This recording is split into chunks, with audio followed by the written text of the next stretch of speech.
నమస్కారం, welcome to I dream. ధర్మ మార్గం కార్యక్రమానికి స్వాగతం. నేను మీ విజిత.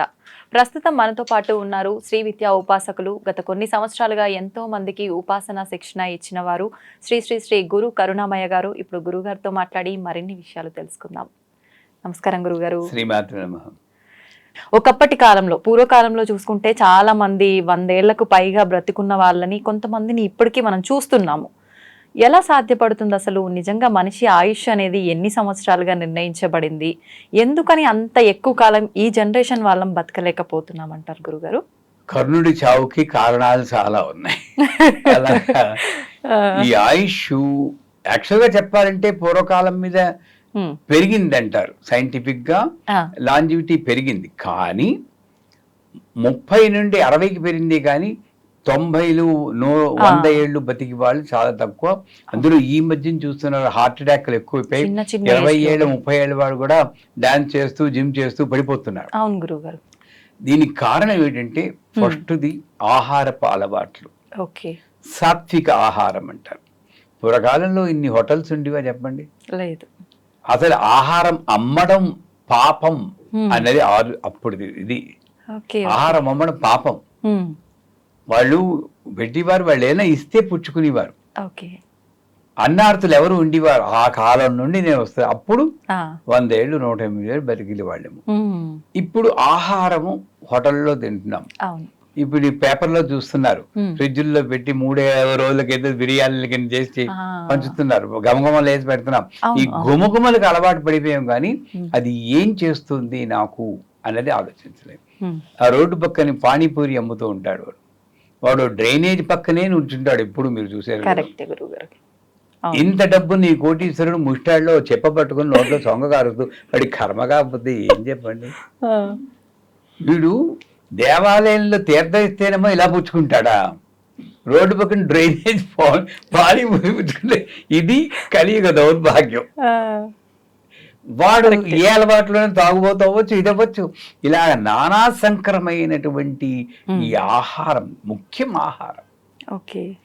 ఆహారం తినడం వల్ల నేను నా ఆయుష్ను తగ్గించుకుంటున్నాను. అందుకే చాలాసార్లు చెప్తూ ఉంటాను మా వాళ్ళకి, అసలు బయట ఫుడ్ తినకండి. ఎంతో అవసరమైతే తప్పని ఫ్లైట్లో వెళ్తుంటారు, వాడు ఇస్తాడు. అప్పుడు కూడా తినకుండా ఉన్న సందర్భాలు ఉన్నాయి నాకు. కానీ ఒక్కప్పుడు ఆకలేస్తే తినాలి, ఏ ఫ్రూట్స్ తీసుకుంటాం. లేదు గుమగుమలు ఆడితే కనబడుతుంది, తినం. కానీ తినేటప్పుడు నీళ్లు తీసుకుని ఈ చుట్టూరా ప్రోక్షణ చేసి ఏదో ఓం నమో నారాయణ, ఓం నమ శివాయ అనుకోండి. ఈ ప్రోక్షణ చేసినప్పుడు ఈ లైన్ చుట్టూరా ఏదైతే లోపల ఆహారం ఉందో దానిలో ఉన్న నెగిటివ్ ఎనర్జీ అంతా తగ్గిపోతుంది. ఇంకా చెప్పాలంటే మీరు తిని ఆహారం భయపడకండి, చెప్తున్నాను. అన్నం, ఆ బియ్యం, వరి ఏ భూమిలో పాతబెట్టబడిందో పండుతుంది కదా, ఎక్కడో చోట పండింది. ఆ భూమి ఒక 800 ఏళ్ల క్రితం శ్మశానం అయి ఉండొచ్చు. ఆ శ్మశానంలో ఎన్ని శవాలైతే దహనం అయ్యాయో ఆ శవాల్లో ప్రతి శవం చేసిన కర్మల్లో ఏంటి కొంత శాతం ఈ గింజలోకి వచ్చింది, మీరు తినే గింజలోకి. ఇలా అయితే తిండి కోట్ల గింజలు తిన్నామండి నిజంగానే. అదే కాదు, మళ్ళీ కోసివాడి కర్మ, అమ్మివాడి కర్మ, వండివాడి కర్మ, వడ్డించేవాడి కర్మ, ఇన్ని కర్మలు పోగు చేసుకుని బొక్కుమని తింటే ఆరోగ్యం తగ్గక ఏం చేస్తుంది? ఎక్కడైనా భగవంతుని పూర్వకాలంలో భోజన కాలే హరినామస్మరణే గోవిందా గోవిందని తినేవారు. అహం వైశ్వానరో భూత్వా పరిణామం దేహమాత్రత అని లోకం చెప్పుకు తినేవాడు. ఇవన్నీ మానేసాం. అనేక కర్మలతో నిండిన ఆహారం తినడం మొట్టమొదటి మెయిన్ ఆహారం. పీల్చి గాలి అన్నీ కలుషితం అయిపోయింది, అన్ని ప్రతిదీ అది పక్కన పెట్టండి. రెండోది ఏంటంటే నా యొక్క ఆయుష్ మృత్యవే స్వాహ మృత్యవే స్వాహ అని రుద్రంలో చెప్తారు. మమ మృత్యుర్నశ్యతాం ఆయుర్విద్యతాం అని మంత్రం. అంటే అర్థం ఏమిటి? నా కోపం వచ్చినప్పుడా నేను చచ్చిపోతున్నాను. ఎందుకంటే మనిషిగా నాకు కోపం రాకూడదు, రాక్షసుడికే కోపం వస్తుంది. దేవతకి వీటన్నీ దాటి ఉంటుంది. ఈ 3 లక్షణాల్లో ఉంటాడు. నాకు కోపం వస్తే చచ్చిపోయాను, డిప్రెషన్ వస్తే చచ్చిపోయాను.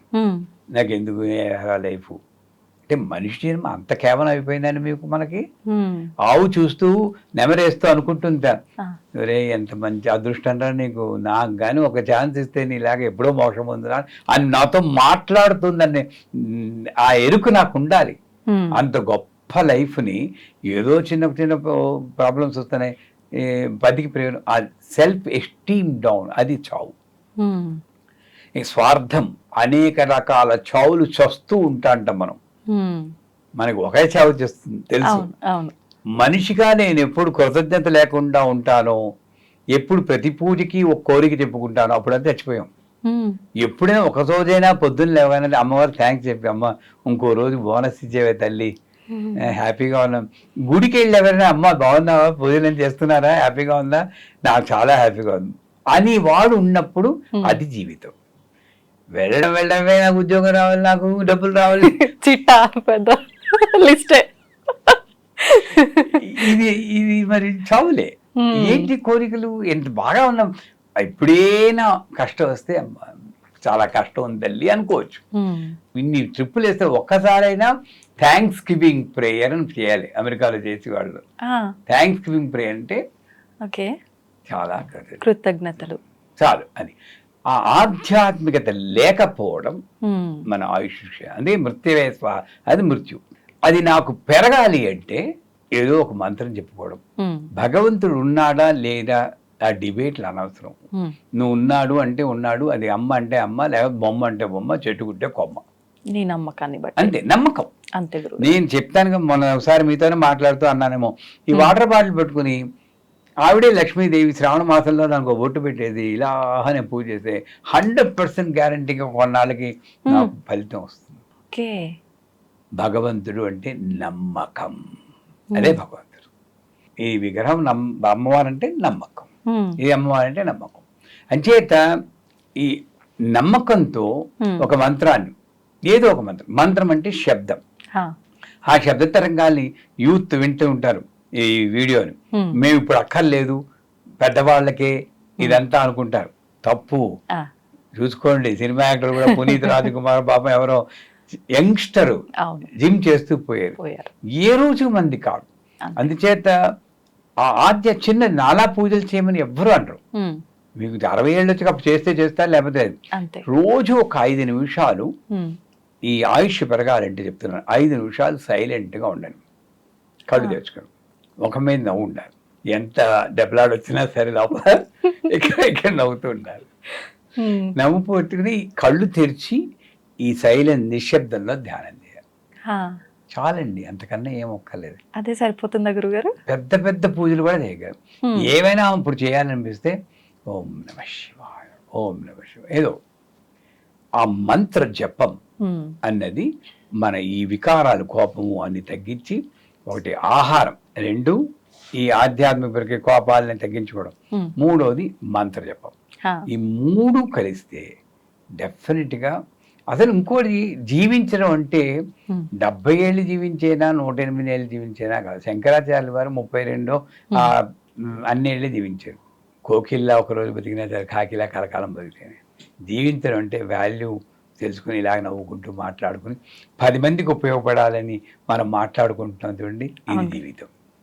నిజమే. ఇంట్లో కూర్చుని ఇలా కూర్చుని బ్రౌజింగ్ చేస్తూ ఒక్క ఛానల్ చూడకుండా ఇది జీవితం కాదు. Bring value to your life. ప్రతి ఒక్క నిమిషం రోజులో కొంతైనా మనం వెనక్కి తిరిగి చూసుకుంటే ఐ లివ్డ్ హ్యాపీలీ అని, అది నిజమైన ఆయుష్. అది పెరగాలంటే ఈ ఆహారము, కోపతాపాలు తగ్గించుకుని నియంత్రించుకోవడం, ఆధ్యాత్మికత కించిత్ ఉండడం ఎంతైనా అవసరం. ధన్యవాదాలు గురుగారు. నిజంగా చాలా మంచి విషయాలు ఎంతో అర్థవంతంగా మా అందరికీ అర్థమయ్యి మేమందరం విని పాటించే విధంగా చెప్పారు. ధన్యవాదాలు గురుగారు.